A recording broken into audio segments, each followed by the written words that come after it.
One of the things that the atheists claim is just because we don't know yet doesn't mean it was God.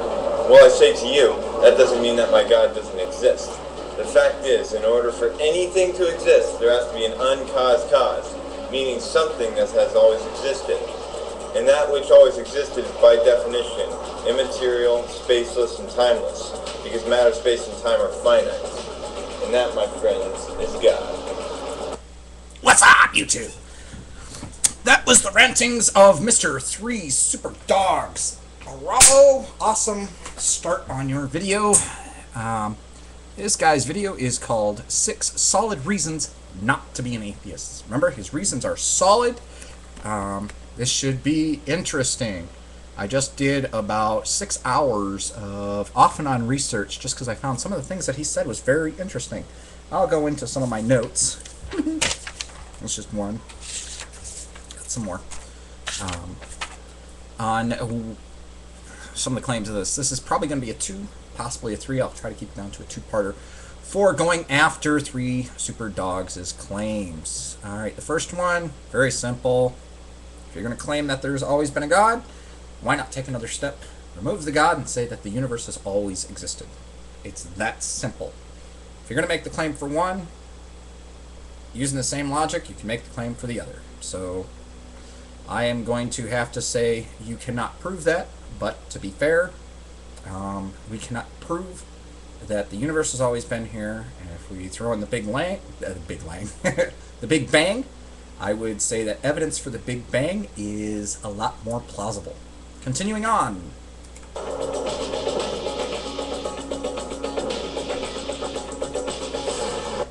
Number 2, evolution, a mathematical failure. Back in the 1960s, a group of atheists, evolutionary biologists, and mathematicians at the Wistar Institute, all of whom were atheists, set out on a mission to prove that evolution was mathematically valid or probable. But they made a shocking surprise. Given how old the Earth is, 5 billion years old, and how long life has been around, they found that not only it is unlikely, but the chances of life arising and evolving to how much it has are next to 0. But they want to keep it real quiet. Oh, I wonder why. They wanted to keep it real quiet. How'd you find out about it? Guess they didn't do that good of a job. I would like something from you if you would be so kind there, 3 Super Dogs. Could you please give us the name of that study? Possibly who was involved. Actually, give us the name of that study so that we can look into it. I'd really like that. I actually searched for hours to try and find that for back in the 1960s. However, I did find one that has pretty much everything that you just stated, but it was back in 1993. Professor Philip Johnson had invited his buddies, Dr. Paul Nelson, Dr.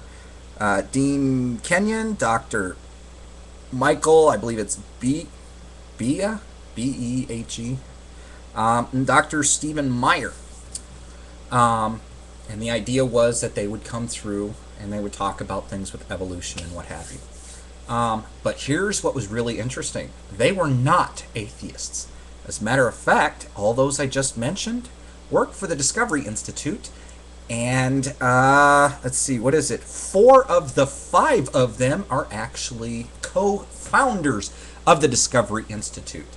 And they started the Discovery Institute before 1993, when they actually sat down in off the coast of California and had their long, lengthy discussions. As a matter of fact, Professor Philip Johnson, one of the top dogs at the Discovery Institute who initiated the entire meeting, denies HIV actually causes AIDS.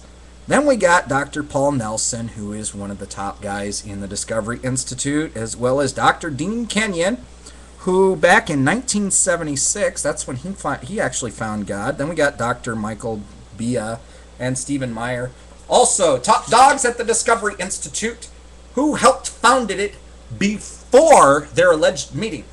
So I would say that they were not atheists, and they actually went there with an agenda. Okay, they already believed in a God. They wanted to try and work each other up to enhance their beliefs in him, and that's exactly what they did.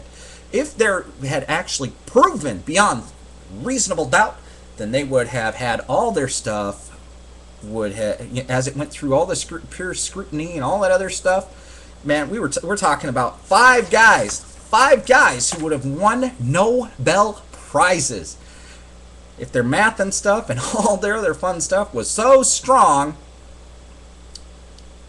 Well, we'd all probably be believers right now. But the Discovery Institute has not been able to prove a damn thing. So, if this is not the study you are referring to, if there was this 1960 something meeting that occurred where they were able to say, hey, there isn't any, please supply the name of that study, and if you already know where there's a link to it, supply that.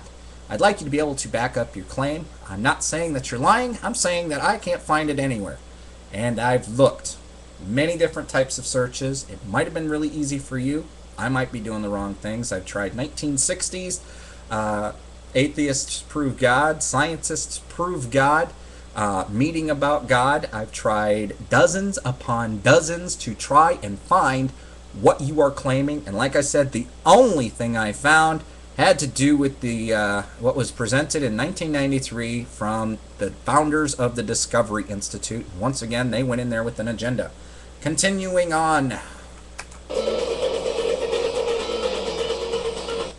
Number 3, atheists tend to get desperate. Here we go. I like his music. One thing that is just so typical of the atheists is that they tend to equate God with fairies, unicorns, and flying spaghetti monsters. This only shows how desperate they can get, how weak their arguments are. And when they have to resort to these false analogies, it only shows that their arguments have absolutely no substance. False analogies? Oh, come on. What's false about them? They're made up.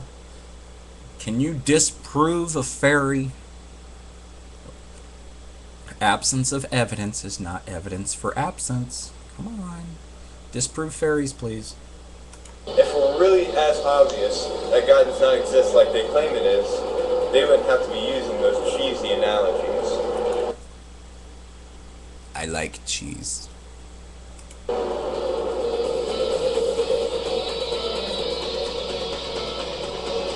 gonna hold it off right there. I'm gonna cut this one off and do part two. I'll see you in a man,